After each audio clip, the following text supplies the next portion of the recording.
Hi guys, welcome to my channel. ये है second part. आज हम दूसरा पार्ट पढ़ने वाले हैं। इससे पहले भी मैंने एक वीडियो बना रखी है, तो आप जाके वो देख लीजिए। अब हम इस पार्ट में लेने वाले हैं प्रोनाउन टेबल। आज हम आए प्रोनाउन टेबल ले रहे हैं। ये जो हम मैंने लिखा आप देख सकते हैं, ये प्रोनाउन टेबल। और ये जो है ये प्रोनाउन टेबल के ही सब आज हम ये सीखेंगे। ये subject, first subject, second subject and third subject, ऐसे इसमें 3 सब्जेक्ट्स होते हैं। अभी देखिए ये है आई। इसमें होता क्या है कि आई है, आई का मतलब होता है मैं, माई का मतलब भी मैं ही होता है, मतलब मेरे लिए। मीका टू मी का मतलब भी मैं ही होता है। मतलब इन तीनों सब्जेक्ट का मतलब एक ही है, लेकिन इसके सब्जेक्ट अलग अलग होते हैं। मतलब आई बोले तो भी मैं, माई बोले तो भी मैं मेरा है, और टू मी बोले तो भी वो मेरे लिए ही होता है। तो इसलिए वैसे हम और टू ये सब ऐसे हमारे लिए होते हैं, लेकिन इसके अलग अलग सब्जेक्ट के लिए जो कि आज हम सीखेंगे। तो अब देखिए इसमें आई है, आई क्या बोले तो I means my, second subject है। थर्ड सब्जेक्ट है टू मी। वी का सब्जेक्ट आता है, वी बोले तो हम का आएगा सेकेंड सब्जेक्ट अवर, मतलब भाई हमारा है, तो इसके आएगा अवर। एंड थर्ड है टू अस। एंड फोर्थ है, थर्ड है हमारा यू, यू को second subject you, and to you, third subject to you. And बाद में दे का बोले तो वो, एंड सेकेंड सब्जेक्ट है दे आर टू दे।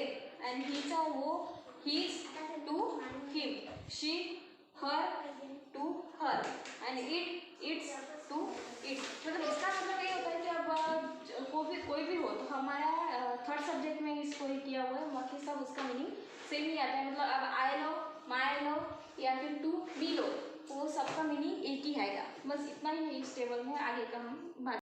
अब हम ये डिटरमाइन प्रोनाउन पढ़ने वाले, इसका प्रोनाउन टेबल का अगला पार्ट है ये। तो मैं आपको एक सीधे से इसमें समझाने की कोशिश करूँगी। ये है डिटरमाइन प्रोनाउन, जो मैंने यहाँ पे लिखा हुआ है। तो अब ये देख सकते हैं, इसमें लिखा हुआ है ये दिस एंड ये दिस।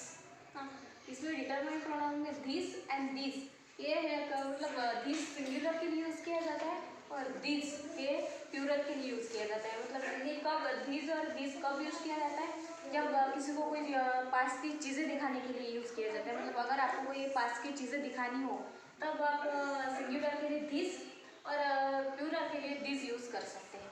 और वही अगर आपको किसी दूर की चीज़ों को दिखाना हो, तो आप सिंगुलर के लिए दैट यूज़ कर सकते हैं और प्लूरल के लिए दोज यूज़ कर सकते हैं। अगर आपको किसी एग्जाम्पल के तौर पर बताया जाए, अगर आपको दूर की चीज़ें बतानी हो, तो अगर वो सिंगुलर हो तो आप दैट यूज़ कीजिएगा। लेकिन अगर वो आपको दूर की चीज़ें बतानी हो और वो प्लूरल में हो, तो आपको दोज यूज़ करना पड़ेगा। एंड वैसे ही इसमें सिंगुलर में अगर वो पास की चीज़ है, आपको किसी आसपास की चीज़ को किसी को बताना है, डिनोट करना है, तो आपको उसमें सिंगुलर के लिए दीज यूज़ करना पड़ेगा एंड प्लूरल के लिए दोज यूज़ करना पड़ेगा। अब हम इसके एग्जाम्पल्स देखेंगे। अब हम देखेंगे डिटरमाइन प्रोनाउन के एग्जाम्पल्स। तो ये देखिए एग्जाम्पल्स, अगर हम पहले देखेंगे पास की चीज़ों को दिखाने के लिए एग्जाम्पल्स दिखाएंगे। अब देखिए वो लड़का, वो लड़का मतलब वो है, तो हमने पास की चीज़ें को दिखाने के लिए वो लड़का यूज किया। तो ये क्या है, लड़का, मतलब ये हो गया सिंगुलर। तो ये हो गया हमारा सिंगुलर। और वह लड़के तो ये, और इवनिंग हम वह लड़के, तो ये क्या हो गया हमारा प्लूरल। तो ये हो गया हमारा प्लूरल। ये हम दोनों पास की चीज़ों दिखाने के लिए हम ले रहे हैं। अभी देखो वो लड़का, तो इसका क्या होगा, वो लड़का दिस बॉय, मतलब दिस बॉय। एंड वह लड़के, मतलब पास की चीज़ें दिखाने के लिए ले रहे हैं हम वह लड़के, तो क्या आएगा यहाँ पे दिस बॉयज। ऐसा क्यों दिस बॉयज, क्योंकि ये प्लूरल है और ये सिंगुलर। अभी हमने यहाँ पे देखा कि अगर पास की चीज़ें दिखाने के लिए सिंगुलर हो तो वहाँ पे दिस लेना पड़ेगा, और अगर प्लूरल हो तो दिस लेना पड़ेगा।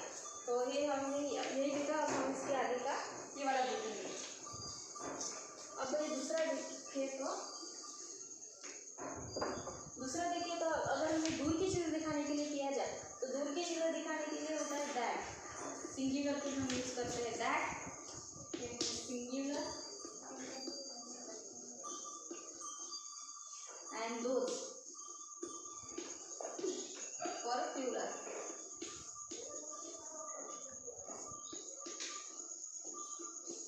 ये पास के दूर की चीज़ें दिखाने वाले, ये दूर की चीज़ें। अगर सिंगुलर अगर हमें सपोज दूर की चीज़ें दिखानी हो तो अब हमें ये लेना पड़ेगा that singular and those plural के लिए। अभी ये देख सकते हैं एग्जाम्पल से,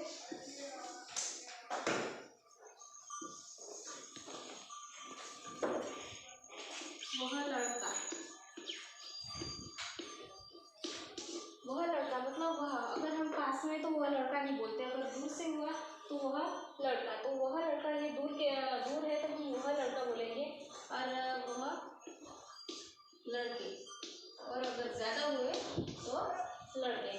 तो अब इसके में क्या बनेंगे सेंटेंस, अगर सिंगुलर हुआ तो क्या बनेगा दैट बॉय, दूर की चीज़ के लिए।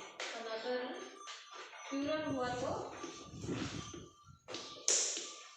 Those boys, those boys. अगर प्लूरल हुआ तो दोज बॉयज एंड सिंगुलर हुआ तो दैट बॉयज। ये दूर की चीज़ें के लिए। अगर पास की चीज़ें दिखानी हो तो दिस सिंगुलर और दिस प्लूरल के लिए, ये पास की चीज़ों के लिए। अगर दूर की चीज़ें दिखानी हो तो दैट सिंगुलर के लिए एंड दोज प्लूरल के लिए। आई होप आपको समझ में आया होगा।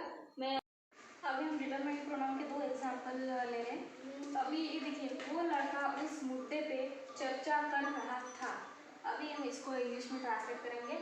अभी ये देखिए, कर रहा था, सबसे पहले तो हमें टेंस इंडिकेटर देखना पड़ेगा। कर रहा था तो ये हो गया पास्ट कंटिन्यूस में, तो ये पास्ट कंटिन्यूस टेंस हो गया। तो अभी वो लड़का, वह लड़का बोले तो वो दूर का लड़का है, हमें यहाँ पे नहीं दिख रहा है इसलिए वो दूर है, इसलिए हम उसे वो लड़का बोले। तो अभी हम दूर की चीज़ों के लिए हम क्या लेते, सिंगुलर के लिए दैट, वो लड़का वो एक ही है इसलिए हम बॉय लेंगे, दैट बॉय। अभी वो क्या कर रहा था, इससे पास्ट हम टेंस इंडिकेटर लेंगे, दैट बॉय वॉज, चर्चा कर रहा था, क्या कर रहा था, डिस्कसिंग। अभी कंटिन्यूअस में है ना, इसलिए यहाँ पे भी थर्ड फॉर्म लगता है, फिफ्थ फॉर्म लगता है वर्ब का, फिफ्थ फॉर्म लगता है, इसलिए हम इसमें डिस्कसिंग लेंगे, इसमें आईएनजी लगा हुआ है, डिस्कसिंग ऑन दैट, उस मुद्दे पे, on that topic, on that topic. ये हो गया इसका ट्रांसलेशन। अभी हम नेक्स्ट वाला देखेंगे। वह लड़की परीक्षा के लिए पेपर चोरी कर रही थी। अभी वह लड़की, तो अभी हमें पता लेना, ये भी हम दूर के लिए ही डिनोट कर रहे हैं। तो वह लड़की, तो ये लड़की है, सॉरी वह लड़कियाँ, तो ये लड़कियाँ हम इसमें हम प्लूरल ले रहे हैं। तो अब ये देखिए, वह लड़की के लिए प्लूरल के लिए क्या है, दोज। तो ये भी कर रहे थे, पर ये भी हमारा पास्ट कंटिन्यूस नहीं है। सो दोज गर्ल्स, इसमें क्या आएगा, अभी ये प्लूरल है, इसमें सिंगुलर था इसलिए वर्ड आ गया। अभी इसमें प्लूरल है तो इसमें वर आएगा, वर। दोज गर्ल वर क्या कर रहे हैं, वो चोरी कर रहे हैं, चोरी बोलेगा स्टेलिंग, स्टेलिंग वर्ब का फिफ्थ फॉर्म स्टेलिंग। क्या कर रहे हैं, चोरी पेपर कर रहे हैं, चोरी पेपर, स्टोरी पेपर, किस लिए, फॉर परीक्षा के लिए, फॉर एग्जाम।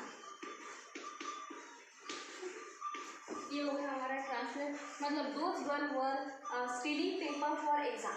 ये हो गया हमारा सिंगुलर, और ये हो गया हमारा प्लूरल। ये हमने सिंगुलर का लिया है, अब हमें प्लूरल का लिया है। तो यही का हमारा टॉपिक खत्म होगा। Thank you so much. अगर आपको अच्छा लगा तो प्लीज़ मेरे चैनल को सब्सक्राइब करें।